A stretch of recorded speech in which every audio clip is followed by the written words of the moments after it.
Hi, everyone. I hope you're all keeping well and staying safe.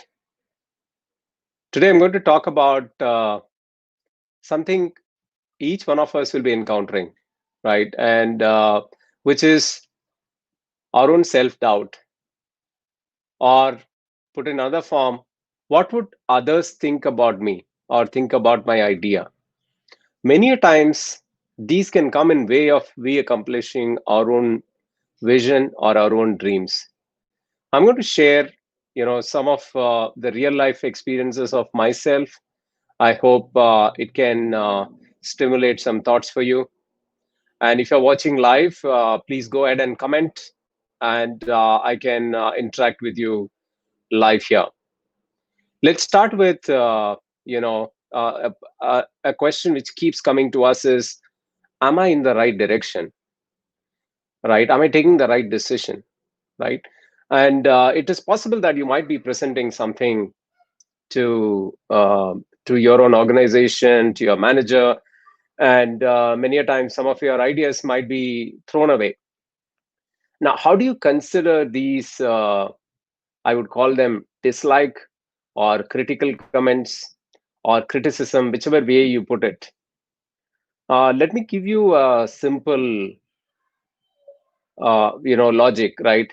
There is no great advertisement if it is not polarized. There is no great leader if there is no polarized view about that leader. You take any great leader today who has accomplished a lot, there will be sides of, there'll be a set of people who are against that person, right? And you look at any great startup, you will see that initial part of their journey, a lot of people said no to it, a lot of disbelief. If you don't have disbelief in your idea, you are in the ordinary. Imagine you are presenting an idea and everybody in the room says, yeah, it's great. Now, what that means is it's a reflection of mediocrity. There is no innovation there. It's ordinary, right? So I think we need to embrace dislikes. This is true, right? Whenever we post in social media, sometimes we get dislikes, sometimes we get likes. How do you react to dislikes? And dislikes actually give you a lot of stimulant for going forward. I'm not saying that, forcefully we should ignore dislikes. Let me address that in a bit. And the other aspect of this is also the fear of unknown, right? We keep checking with others when we don't know whether this will work or not. And this is true whether you are selling business to business, you are selling your idea, you're selling business to consumer. When you keep checking, but the question here is, if you really want to be 100% sure, you'll be 100% late. For even in this dimension, you can see that there is a level of uncertainty, there is a level of ambiguity. If you don't embrace uncertainty and ambiguity, we aren't doing anything different. We aren't going to move the needle significantly. And I want to share something from my own career.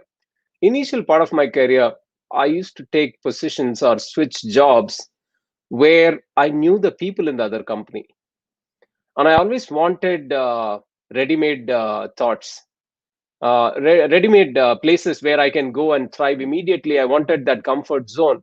Initial part of my career, and at some point, I said that I'm not taking enough risk. I'm sitting in a cocoon of comfort. The first such shift happened when I moved to Walmart from Reliance Retail. I knew nobody in that company, but I was very clear that I will learn something significant in that shift. I could embrace that, change and work on it. And the next move which happened was when I moved from Walmart to, at that time, very unknown company called Mintra.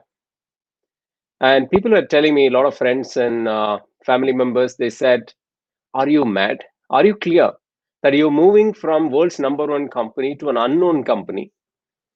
Not only it's unknown, they are going to sell fashion, clothing, which needs touch and feel.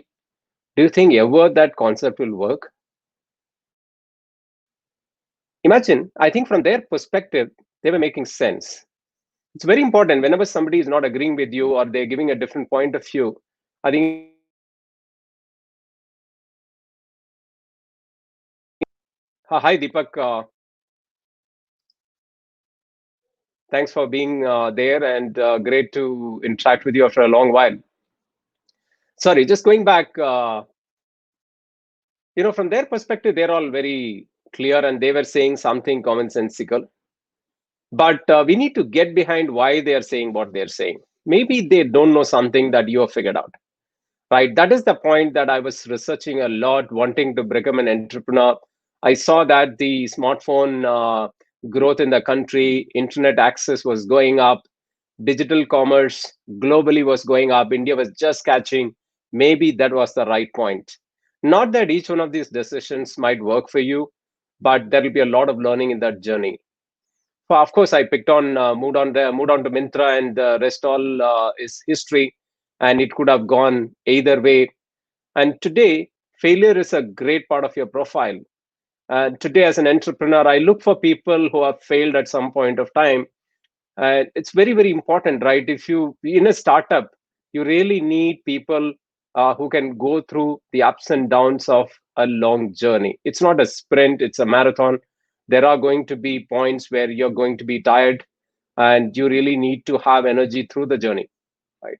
So I would like to give one more example. Through my journey during the Mintra days, we wanted to experiment, I would say, disrupt the current way of fashion globally, where take product decisions in fashion through data. And as you all know, fashion is an expert driven, intuitive space. Even even a thought like this was not, it's not readily acceptable those days, even in a technology company like Mintra. And I still remember, right? And I really respect everyone there and learned a lot when I made the initial presentation about building a data driven fashion experiment. And then I could still see in the room lots of leaders were busy on their mobile phone, right? And that was an indication to me saying that maybe this is not something that interesting to the audience. But for me, that was a trigger. And then say that if there is a dislike, if there is a disagreement in the room, we are on to a path which is significant. It may work, it may not work, but when it works, you're going to create a movement. For that led to creation of a label. Again, it's a case study globally right now that also put some seed into why Stylumia is formed. What I'm trying to say is I personally experienced. It's not that every such experience is success. These are one or two examples. Let me for whenever you are in doubt, right? I think you should look at one. First of all, do you have conviction that this is something that can work, right? And validate that with data. If you have conviction plus data, and you improve the probability of success in that area. So when in doubt, take informed decision making, have your own conviction, and conviction also comes out of a lot of your research and your passion all coming together. It can take you to the path of winning. So what I would like to say to all of you is go fearless, right? When there is fear, when there is uncertainty, you are into something which is significant. I'm not saying don't listen to others. Definitely listen to others, but don't listen to what they're saying. Listen to why they're saying what they're saying. If you're in concurrence with why they're saying what they're saying, you should just go with what others are saying, which means there is an alignment. You're taking an informed decisions. You're getting to the root cause. You're getting to the first principles. Then absolutely fine, right? Otherwise, just look at Tesla, right? Today, Tesla is purely because somebody fundamentally questioned from the first principles of making an electric vehicle out of battery, right? For now, that is against the common notion in that industry over years. Well, just because somebody went to the first principles, you saw innovation. For inform your decision making, do not fear of any failure. Failure is amazing. as long as you can learn from it, right? I personally learned a lot. Today, Stylumia is here because at some point somebody said this will not work, right? And that's a stimulant for you, right? And if you strongly believe in it, if you have seen success at any scale, you can clearly make a movement in that area. And we are here for creating a movement of removing guesswork from any retail operations anywhere in the world, right from product decisions to distribution. I really appreciate your time today. I hope what I shared is useful. Look forward to many of you taking informed risk, right? Let's embrace failure. Let's have fun. Let's create something which never existed ever before. Wonderful talking to you. Wish you all the best and stay safe. Have a great weekend. Thanks, Mohammed Mohsin and sorry. Really appreciate your listening on the call.